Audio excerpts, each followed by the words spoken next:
Bonjour et bienvenue dans ce nouvel épisode de Learning by Doing, le rendez-vous de celles et ceux qui font de l'apprentissage le moteur de leur équipe.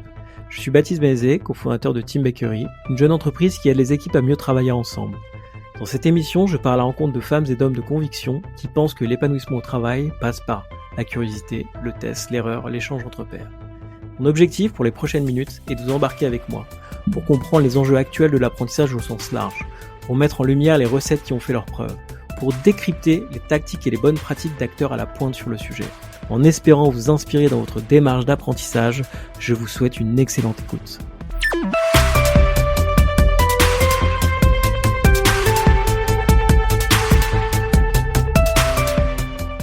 Bonjour Diane, comment vas-tu ? Je vais super bien. Je suis ravi de t'accueillir aujourd'hui dans le podcast, Diane. On va parler ensemble d'apprentissage entre pairs. C'est un sujet qui tombe bien, parce que pour la petite anecdote, il y a une question que je pose à tous mes invités plutôt en fin d'épisode, savoir comment ils apprennent. Et je dirais qu'il y en a bien les 3/4 qui me disent j'apprends en contactant quelqu'un, en appelant un ami, en échangeant avec quelqu'un. Et donc effectivement, on se rend compte que quelle que soit la forme que ça prend, l'apprentissage entre pairs est vraiment un vecteur clé de succès. En tout cas, des personnes que j'interviewe, des personnes qui font attention et qui font un peu de la curiosité le moteur de leur vie professionnelle. Donc je suis vraiment ravi d'échanger avec toi aujourd'hui. Diane, tu es la fondatrice et la CEO de WAP, We Are Peers, qui est une start-up, une solution, une EdTech, comme on aime à les appeler, qui effectivement développe l'apprentissage, la formation entre pairs dans les entreprises. Est-ce que je peux te demander, Diane, de nous présenter, de te présenter un petit peu ton background, de nous présenter We Are Peers, et puis on va rentrer tranquillement ensemble dans ce que c'est l'apprentissage entre pairs et comment utiliser correctement la pédagogie, en tout cas les leviers pédagogiques que tu as développés dans notre quotidien. Alors donc oui, je suis la fondatrice de We Are Peers et c'est la première start-up qui s'est spécialisée et qui a créé une solution spécialiste de la formation entre pairs. Aujourd'hui, on travaille avec l'enseignement supérieur et aussi les grandes entreprises. Moi, c'est quelque chose que j'ai créé quand j'étais encore étudiante en fait à l'EM Lyon Business School. Et j'ai vraiment ressenti cette quête de sens, cette envie de se dire mais comment je vais contribuer au monde. Et en parallèle, j'organisais des TED et ça m'avait appris en fait qu'on peut être tous source d'inspiration, puisque c'était mon rôle en fait d'aider les intervenants à trouver ça. Et pas seulement dans les personnes experts en fait, vraiment même pour nous, pour les étudiants. Et que deuxième élément, c'est que un des éléments les plus puissants dans l'éducation aussi, c'est l'inspiration. C'est être inspiré des uns des autres. C'est ça qui va donner envie d'agir.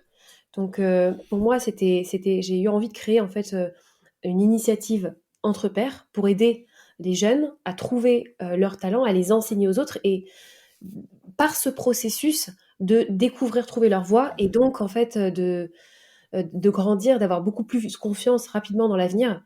Et je l'ai fait en partie pour moi finalement à l'époque. Et puis après, cette initiative, on est passé de 30 à 1300 étudiants. Et ensuite, rapidement, par mes recherches sur la pédagogie, je me suis rendu compte que l'apprentissage entre pairs, la classe mutuelle, existait il y a très longtemps et était tellement efficace que les élèves sortaient de l'école ils avaient appris à lire et à écrire après 3 ans versus 5 ans.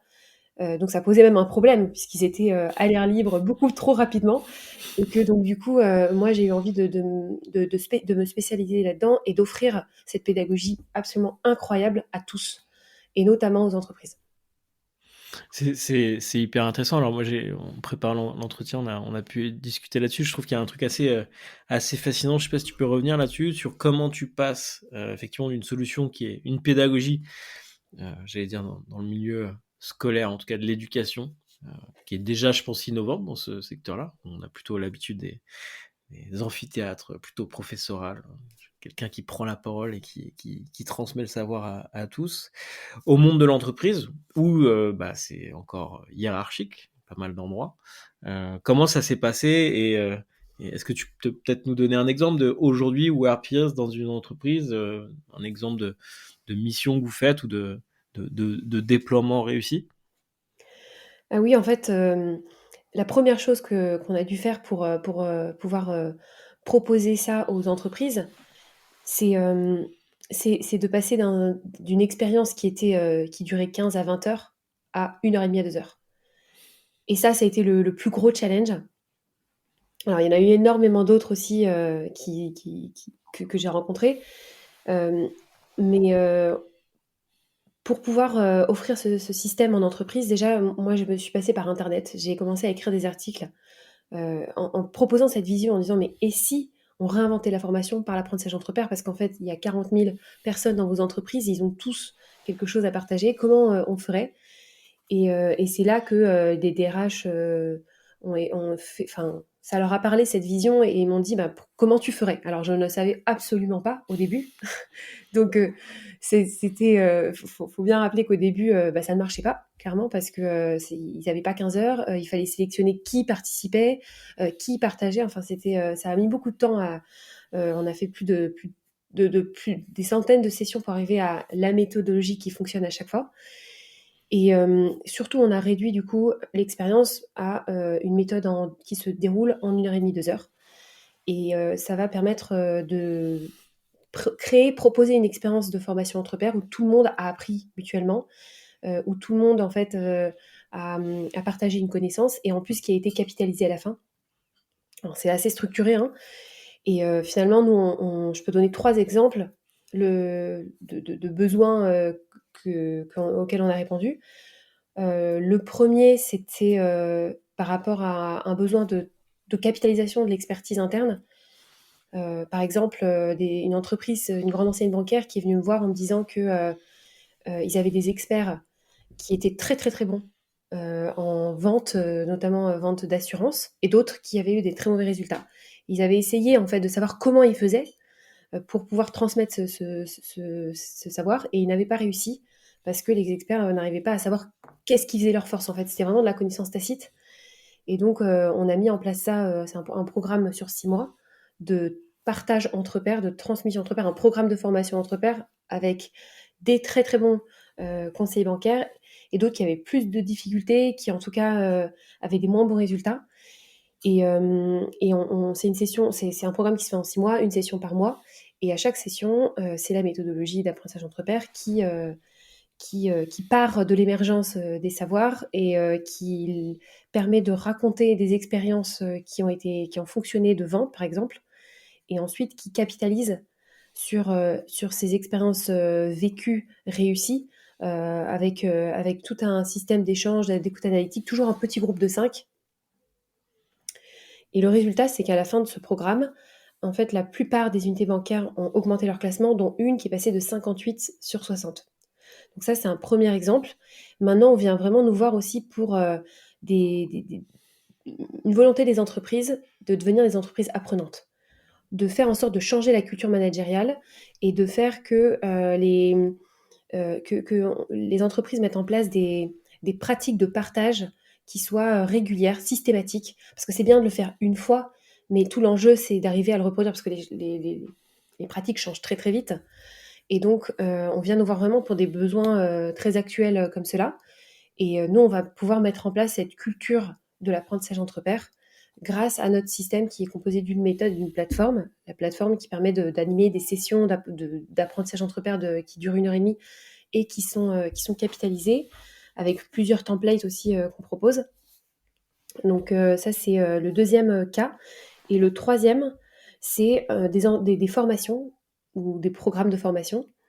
Donc c'est des entreprises qui veulent que ces programmes soient, inclure des nouvelles modalités, avoir, encore plus d'engagement, mieux attirer, les participants. Et donc on va pouvoir, par exemple sur un programme de formation en management, en 6 sessions, on va inclure des séquences d'apprentissage entre pairs qui sont encore une fois, on parle même de pédagogie parce qu'on a des objectifs pédagogiques, on a des séquences, des scénarios et qu'on va mettre souvent au début, finalement ça joue un très bon rôle d'intégration ou parfois, au milieu, quoi. C'est hyper clair, Diane, et puis je te rejoins parce que effectivement, par mon métier, j'ai aussi l'occasion, d'animer, des sessions de partage, alors on peut mettre dans la catégorie formation parce que c'en est d'une certaine manière. Et en fait, on se rend compte que sur j'allais dire, une session, on a à la fois du déroulé du contenu et des classes virtuelles ou du travail en sous-groupe autour de ces sujets. Bah, c'est souvent quand tu interroges les gens à la fin sur ce qu'ils ont retenu, ce qu'ils ont apprécié, le partage entre pairs arrive systématiquement au premier. Et on sous-estime grandement ça parce qu'on se dit, bah, en fait, il y a pas de contenu, c'est déjà là. Mais non, en fait, ça s'anime. Ça s'anime, ça s'arbitre, ça s'organise. Il faut créer les conditions pour que ça se passe correctement. Moi, j'ai une question parce que quand on parle avant d'enregistrer avec toi, euh, quand je me figurais un petit peu à l'apprentissage entre pairs, j'avais d'un côté bah, plutôt du mentoring, donc système de binôme où effectivement on crée des pairs, P-A-I-R-E-S, et on a des rendez-vous réguliers d'échange. Et là, pour le coup, bah, c'est plutôt effectivement il y a un menti, un mentor. J'avais aussi en tête ce qu'on peut mettre dans la catégorie co-développement, donc très j'arrive avec une problématique et mes pairs jouent un peu le rôle de consultant pour m'aider à creuser. Donc j'arrive, je pose un sujet et on réfléchit ensemble à différentes solutions et on fait du partage d'expérience. J'ai l'impression que ce que tu proposes, c'est encore différent. Euh, Est-ce que tu peux, alors sans nous dévoiler tous les secrets, mais peut-être nous expliquer un petit peu comment c'est structuré, parce que tu dis que c'est 1 heure et demie, mais il y a quand même un process, c'est 1 heure et demie, X fois pour arriver à un résultat. Oui, complètement. Le premier élément, c'est que tous nos apprentissages et nos expériences se passent dans des petits groupes de 5, moins de 5. Donc ça, c'est la clé. Et la deuxième, c'est qu'on s'appuie sur des méthodologies inspirées de ce qu'on appelle l'enquête appréciative, ou en anglais appreciative inquiry, qui consiste à dire que en fait, tout système humain et toute personne humaine a des choses qui fonctionnent déjà, qui sont des forces. C'est très proche en fait du management par les forces, de dire qu'il y a des forces, il y a des talents, il y a des choses qui fonctionnent et qu'on va aller plus vite, on va être plus efficace en s'appuyant, en partant de ces forces, en les identifiant, en les révélant et en arrivant à les amplifier. Plutôt qu'en fait de chercher ceux qui manquent, de chercher les problèmes et ensuite de devoir brainstormer pour imaginer des solutions. Parce que si les solutions sont déjà là, il y a déjà des méthodes qui marchent, autant les identifier et les utiliser et se les approprier. Et donc, il y a tout un système pour permettre ça qui est extrêmement puissant et en plus de ça qui motive. Parce que l'appréciation, le fait d'apprécier ça est extrêmement motivant dans l'apprentissage et dans la progression. Donc voilà, ça c'est une méthode qui a plus de 20 ans de recherche, qui a même inspiré la psychologie positive. On s'est rendu compte, en fait, après 3 ans de faire ça, que ça existait déjà, qu'il y avait 20 ans de recherche, et que c'était assez incroyable comme histoire. C'est même une cliente qui nous a mis en relation avec l'Institut, et maintenant on est partenaire. Donc ça, c'est le deuxième élément. Et nous, on va aussi être au croisement du partage de la connaissance, donc tout ce qui est knowledge management, puisque notre objectif, c'est de partager et modéliser les connaissances des experts ou des collaborateurs. Et donc, on s'appuie aussi sur toutes les connaissances, tout ce qui est connaissance tacite, et cette notion de connaissance tacite qui existe en chacun de nous, qui fait d'ailleurs la plus grande part de nos connaissances. C'est hyper clair, c'est hyper intéressant parce qu'effectivement, il y a un côté jouer le rôle de révélateur de cette connaissance. J'imagine que euh, quand on parle de partage entre pairs, d'apprentissage entre pairs, de formation entre pairs, il y a peut-être des domaines ou des problématiques, des sujets prioritaires sur lesquels ça s'y prête mieux. Est-ce que vous, par exemple, quand vous commencez une mission, comment vous savez a priori si la méthode va fonctionner? En tout cas, c'est quoi un peu les ingrédients qu'il faut mettre pour que ça se passe bien, ou en tout cas les terrains de jeu prioritaires sur lesquels bah, vous êtes les plus pertinents, où vous dites bah oui, là il y a un truc à creuser. J'imagine que c'est pas que empirique, il y a un truc de, de, de questionnement a priori. Oui, c'est sûr que ça doit être plus adapté à la formation métier, la formation pratique. Donc, on va vraiment révéler les cœurs de métier des entreprises. Donc, on part, donc je pense par exemple à, donc là, je parlais des conseillers bancaires. C'est un bon exemple puisque les conseillers bancaires qui vendent le produit de l'entreprise sont les seuls à savoir comment le vendre parce qu'il n'y a pas de formateur externe puisqu'il s'agit du produit de l'entreprise. Donc, en fait, on va être capable aussi, grâce à ce système, de pouvoir aussi axer les les objectifs d'apprentissage. On peut faire une session qui a pour objectif d'apprendre à gérer les irritants, de gérer son pool bancaire, par exemple, des sujets extrêmement spécifiques aux produits et à l'entreprise, et d'avoir des objectifs à chaque session avec un résultat à la fin. Et donc, la première question qu'on pose dans chaque session, c'est par exemple, raconte-moi une expérience de relation client qui t'a permis de signer ta meilleure vente, par exemple. Donc là, cette question, elle va partir d'une expérience, d'un récit, ça va pouvoir permettre de raconter, mais aussi elle va s'appuyer sur, on va chercher les expériences qui ont eu des véritables résultats, quoi. Et c'est vrai qu'on a testé beaucoup, beaucoup de questions avant d'arriver à celle-ci. Et la clé, c'est que la plateforme aussi va permettre, en fait, on peut se dire parfois que on peut le faire de manière, enfin, sans méthodologie finalement.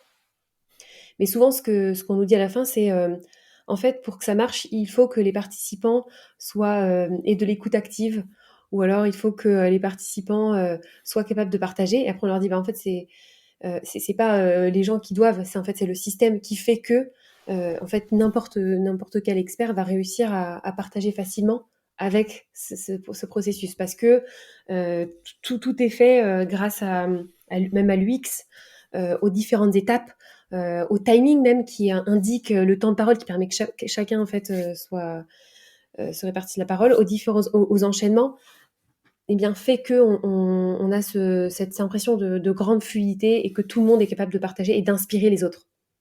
Ok, ouais, c'est assez intéressant. Et du coup, moi j'ai une question qui me vient. Euh, Quand vous mettez ce système en place, vous animez aussi les premières sessions, vous formez des animateurs internes. Ça se passe comment sur cette partie-là? Parce qu'effectivement, il y a votre méthode et je pense que vous êtes rodé à l'appliquer. Comment ça se met en place? Alors, en fait, notre mission, c'est de permettre à toutes les entreprises d'être autonomes dans le partage de la connaissance de tous. Et donc, c'est pour ça qu'on a créé une plateforme, un outil auteur qui permet aux entreprises d'animer le partage constamment, régulièrement, de manière systématique. Donc,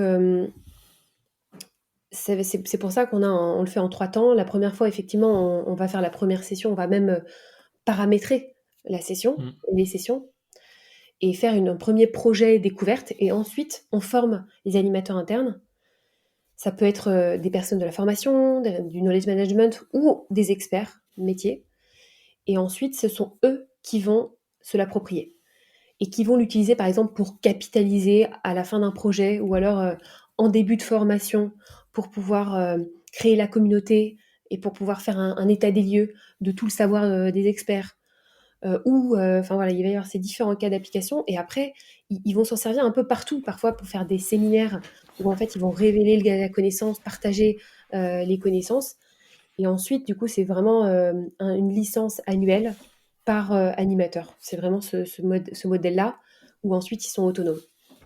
Ok, d'accord. Et ton public animateur, ce sont des formateurs internes, c'est même des opérationnels compris sujet, des experts qui disent ah oui en fait le sujet du knowledge management c'est hyper important pour nous, il faut que je vais dédier une partie de mon temps à ces sujets. Comment ça se passe? Enfin comment vous les recrutez ou en tout cas comment ils se révèlent en cours de route? Alors au début, c'est quand même plutôt des personnes de la formation, D'accord. des learning managers ou alors encore des ingénieurs pédagogiques. Donc c'est ou parfois du knowledge, mais qui vont en fait s'approprier cette modalité, qui vont l'utiliser et ensuite qui vont embarquer des experts internes avec eux. Et après, ça peut être effectivement des experts qui prennent la main sur l'animation ou parfois en binôme.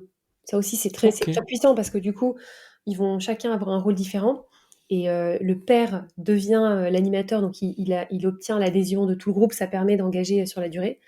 Et en même temps, le responsable de la formation va pouvoir en fait dupliquer ou utiliser la démarche dans d'autres cas.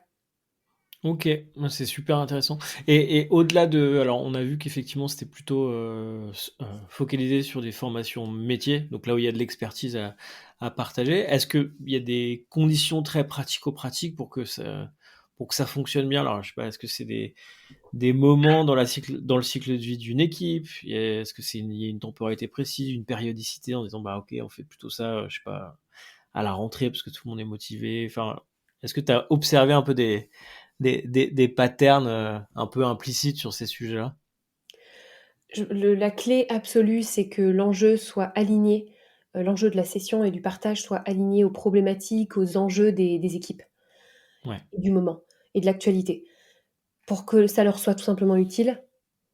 Et d'accord. donc, c'est d'être très, donc voilà, c'est souvent, d'être très à l'écoute des équipes et des équipes et des experts et de leurs besoins pour pouvoir, en fait, proposer des sessions qui sont alignées à leurs enjeux. Ok. Et est-ce que tu aurais, alors tu nous as donné quelques exemples, c'est super intéressant. Est-ce que tu as des exemples, alors peut-être dans d'autres domaines que la banque, où tu te dis, bah ouais, là en fait c'est parfait. Alors soit c'est un enjeu transformatif, soit c'est vraiment l'enjeu d'actualité pour l'équipe. Alors, ben oui, par exemple, en ce moment avec, une entreprise, donc il y a eu un changement d'équipe, il y a tous les experts qui sont en train de il y a une fusion, il y a des experts qui sont en train de partir et donc il y avait vraiment besoin de capitaliser sur cette expertise interne avec tous les changements qu'il y a et ils n'avaient pas en fait de trouver de système qui donne envie aux experts de partager et aussi qui, encore une fois, qui permettent que ce partage soit systématique et surtout ne prenne pas de temps parce que ça peut aussi prendre beaucoup de temps. Et autre enjeu aussi, c'est que aujourd'hui, quand on parle capitalisation, on pense souvent à base de données. On capitalise, on capture un peu toutes ces connaissances, alors qu'en fait, enfin, ce qui est fondamental, c'est vraiment de s'approprier cette expertise, c'est d'être capable de l'utiliser après.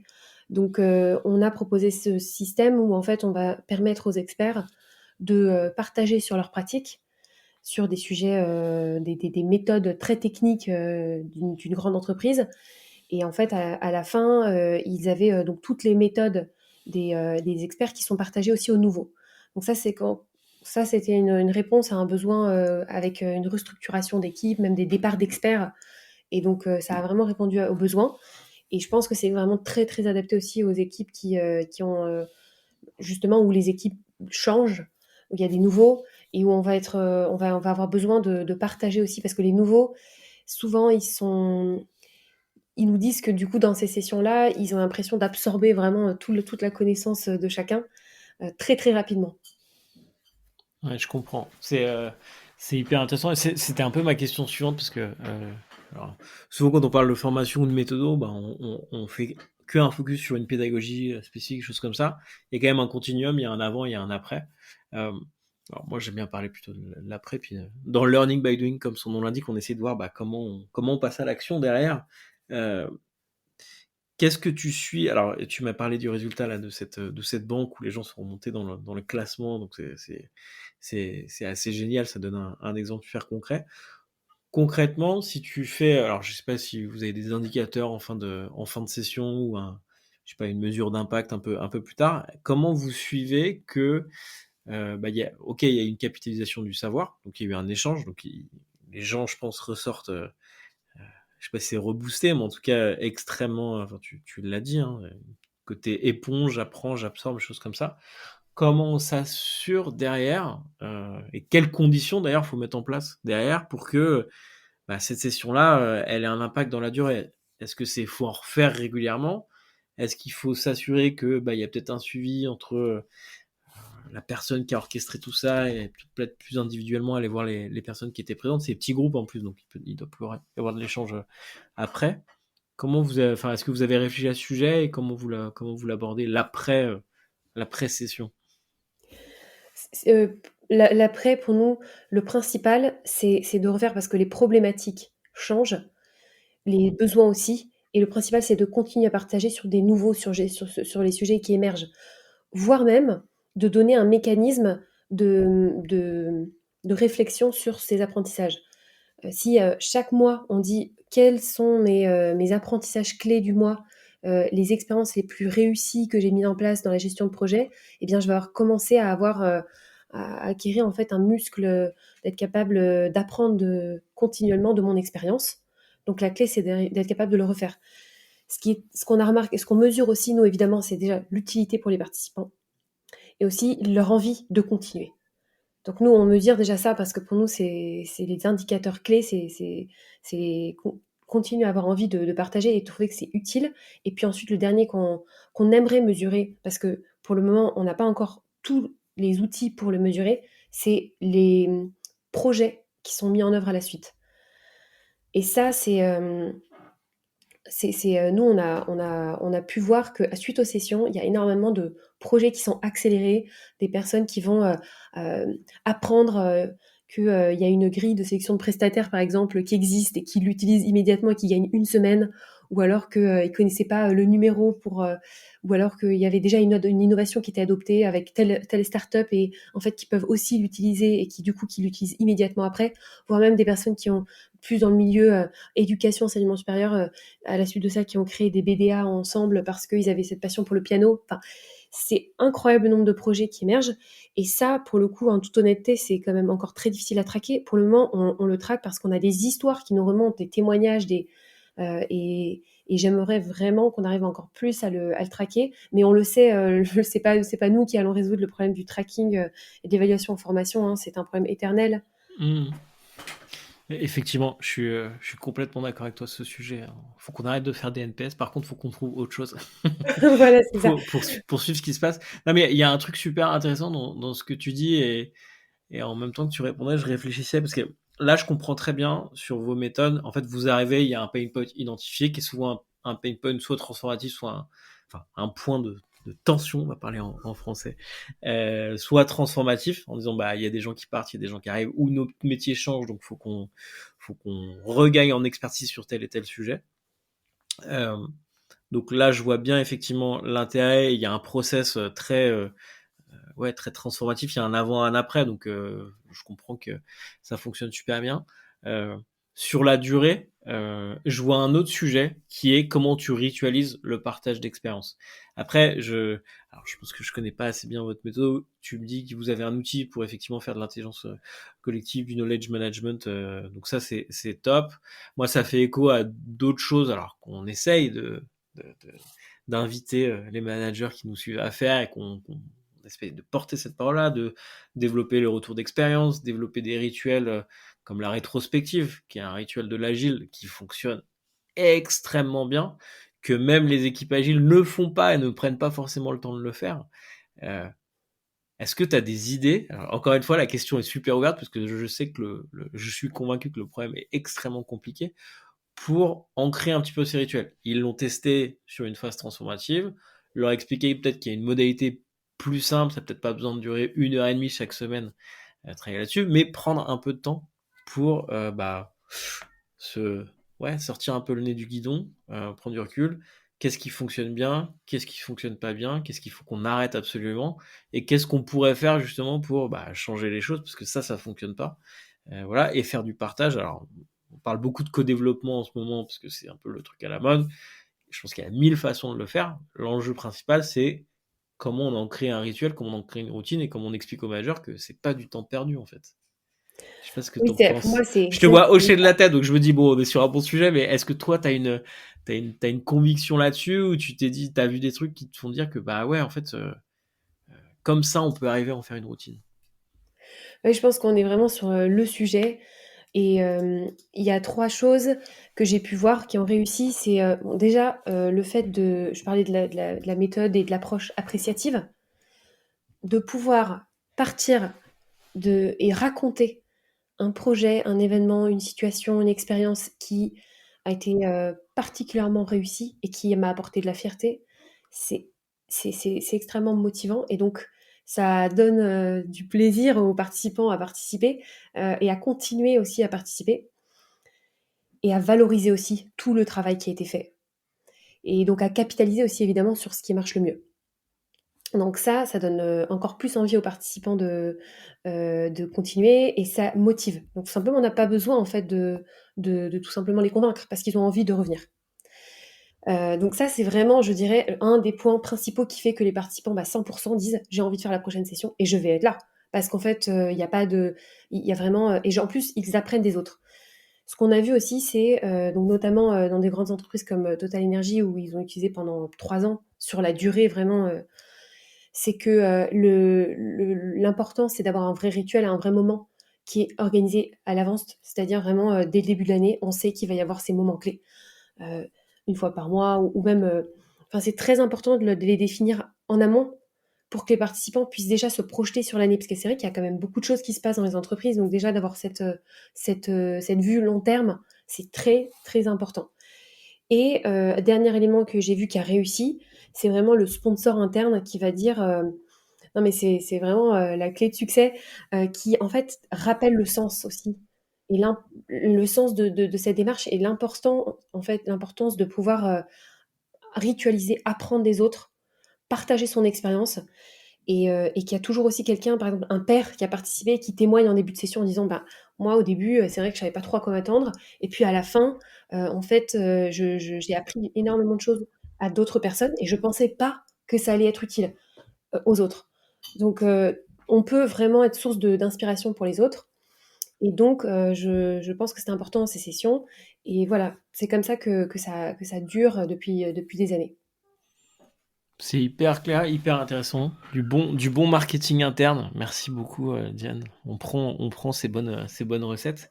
Euh, Maintenant, j'ai quelques petites questions à te poser plutôt sur ton approche, toi, de l'apprentissage. En fait, ça m'intéresse de savoir comment toi, tu t'es formé sur ce sujet. J'espère que tu vas me répondre avec des pairs, bien entendu. Euh, non, mais plus concrètement, est-ce que tu as des routines d'apprentissage? Ça fait quoi? 5 ans que tu es sur le sujet? Un peu plus, peut-être? Oh, oui, à peu près. Ouais, à peu près. Comment enfin voilà, si tu dois un peu regarder dans le rétro, comment tu t'es formé? Est-ce qu'il y a des bonnes recettes à partager là-dessus? Euh, C'est Dis-moi vrai tout. que c'est un sujet évidemment qui me passionne et du coup, je réfléchis aussi pas mal à mes propres méthodes d'apprentissage et et je pense qu'il y a un fil rouge quand même dans mon parcours, c'est d'apprendre en enseignant, en fait, d'apprendre en transmettant, en partageant et je l'ai beaucoup fait même dès le début quand j'étais étudiante, parce que je trouve que c'est extrêmement puissant de pouvoir, essayer de transmettre quelque chose parce que ça permet de conscientiser déjà ce qu'on sait. Et au-delà de ça, on a aussi, les questions des autres qui viennent nous challenger et qui vont en fait, nous permettre d'aller creuser encore plus, d'aller envie d'avoir envie de rechercher sur tout plein de sujets. Donc ça, c'est par exemple, un des premières choses que j'ai faites, c'est de pouvoir transmettre ce que j'avais appris dans l'expérience EM Lyon dans un article, notamment sur, Harvard Business Review. Je n'étais pas du tout auteur à l'origine, mais j'ai appris en fait à écrire et à partager ça et hem et en fait, c'est ça qui m'a permis ensuite, d'en apprendre encore plus, de rencontrer aussi, d'autres personnes qui, pratiquaient aussi déjà ces formes d'apprentissage et ça m'a permis d'aller beaucoup plus loin parce qu'en fait, j'ai eu plein de témoignages de personnes qui me disent: «Mais moi aussi, je pratique l'apprentissage entre pairs», mais je ne savais pas que en fait, il y avait des pratiques, f plus formelles et donc en fait, j'ai du coup découvert, énormément d'autres méthodes, qui existent, les réseaux d'échange réciproque de savoir, enfin plein, plein, plein d'approches de l'apprentissage entre pairs, les apprendre en enseignant, qui existent aujourd'hui et j'ai pu augmenter ma pratique. Donc pour moi, c'est tellement puissant. Et deuxième élément qui, fait évidemment mon fil rouge, on en parlait tout à l'heure, apprendre des pairs, mais aussi apprendre des autres. Je pense que enfin ça apprendre des autres, je suis capable d'apprendre, de n'importe qui. Vraiment pour moi, même quand je vais, par exemple, acheter du pain, j'ai envie de dire, je vais apprendre sur comment, ils vont, le service qu'ils offrent aux personnes, comment, ils présentent les produits. Enfin ça tout me fait penser et tout m'inspire en fait à tout peut potentiellement m'inspirer. Mais plus que je dirais quand c'est des apprentissages très spécifiques, c'est vraiment l'apprentissage des communautés. Donc dès le début, en fait, pour apprendre rapidement, enfin, j'avais toujours été attirée par les communautés d'innovation. Donc, dès que c'est ouvert dans les Fab Labs, moi, j'étais tout le temps dans les Fab Labs en train d'apprendre de toutes les personnes qui étaient là-bas. Et je pense que ça a été pour moi un énorme déclic aussi sur la méthode d'apprentissage entre pairs qu'on a créée. C'est vraiment cette inspiration du Fab Lab où on apprend, mais tellement fluidement, tellement. Le transfert se fait simplement. Et maintenant, ça peut être des communautés plus spécifiques, des communautés de bootstrappers, parce que moi, j'ai aussi appris par moi-même. Donc, j'aime énormément tout ce qui est entrepreneuriat qui part du ground, du terrain, des communautés de marketing digital, des communautés il y avait une communauté qui s'appelait Growth Maker, et une communauté pour les femmes dans le growth, donc qui permet de développer les entreprises. Donc voilà, j'ai beaucoup appris par ça. Et après, évidemment, le dernier élément qui est fondamental, c'est apprendre par la pratique et par la répétition, j'ai même envie de dire, parce que ce qu'on a fait avec l'expérience WAP, c'est qu'on a créé une seule expérience. Et en fait, on est spécialisé là-dessus et on l'a répété 10 000 fois. Et c'est vrai que ce mot 10 000 fois, c'est un mot-clé pour dire qu'en fait, plus on répète, plus on optimise chaque petit élément. Et c'est vrai qu'on a tellement optimisé l'expérience, que ce soit la question qu'on pose, comment les participants like, comment ils écrivent, comment les rôles se répartissent, comment le compte rendu à la fin. Et en fait, on peut le répéter 10 000 fois, et pour moi, même 30 000 fois, on n'aura toujours pas atteint la perfection.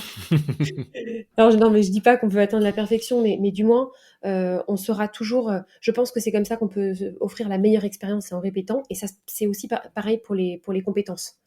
Mmh. Pour moi, c'est vraiment pour n'importe quelle compétence, il faut être capable de toujours répéter et surtout après d'ajuster. Donc d'expérimenter, d'ajuster en fonction des retours, de refléter sur sa pratique. Il y a un process après qui se met en place pour chaque fois en reflétant sur sa pratique. On apprend ce qu'il faut ajuster, on réessaye. Et après, c'est comme ça qu'on devient un master. C'est hyper intéressant et ça fait vraiment un écho pour moi à quelque chose de plus business. C'est quand on est une jeune structure, vaut mieux être très très fort dans un truc que vouloir trop vite se diversifier. Donc je trouve ça hyper intéressant. Est-ce que tu dirais que t'as entrepris par soif d'apprentissage ou en disant bah en fait là j'ai un terrain de jeu extensible quasiment à l'infini. Donc du coup c'est ça qu'il faut que je fasse. C'est vrai qu'entrepreneur, c'est le métier parfait pour ceux et celles qui adorent apprendre. Je dirais que ce qui m'a fait entreprendre, c'était vraiment cette quête de sens et aussi cette conviction absolue que l'éducation est l'arme la plus puissante pour changer le monde. Et que en fait, moi, j'avais une vie devant moi. Qu'est-ce que je vais faire en fait de mon temps? Qu'est-ce que je vais faire qui va avoir le maximum d'impact, qui va apporter le, le mieux que je puisse apporter au monde. Donc j'ai choisi ce sujet d'apprentissage d'entrepreneur parce que ça me parlait complètement. Et voir un peu plus le sujet du partage de connaissances, le fait de se dire qu'on est tous source de connaissances et que ces connaissances-là doivent être partagées, c'est une mission à laquelle j'étais complètement alignée. Et, euh, et donc ça, c'est un peu mon driver. Et effectivement, après, pour arriver à ça, puisque quand même, cette mission est très large et très ambitieuse, et je crois que j'ai devant moi des années et des années d'apprentissage pour arriver à cette mission. Ah, c'est clair. Alors moi j'ai peut-être une ou deux dernières questions. On arrive, le temps file et c'est hyper riche, mais on essaie quand même d'avoir un échange synthétique. Euh, Est-ce que dans cette veille que tu fais, alors je sais pas si c'est autour de l'apprentissage en général, l'éducation en général ou spécifiquement autour de l'apprentissage entre pairs, est-ce que il y a des initiatives qui sortent là ou que tu suis spécifiquement en ce moment qui te semblent être, alors je sais pas si c'est le futur, mais en tout cas hyper intéressantes à regarder, peut-être des initiatives spontanées d'entreprises, d'organisations, des choses que tu voudrais partager.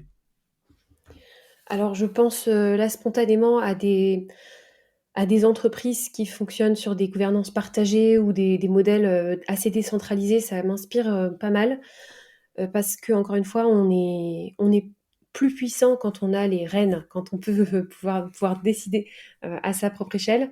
Donc, je m'intéresse beaucoup effectivement à ces modèles d'organisation très décentralisés et horizontaux qui permettent en fait, j'ai l'assentiment peut-être de permettre à chacun de s'épanouir.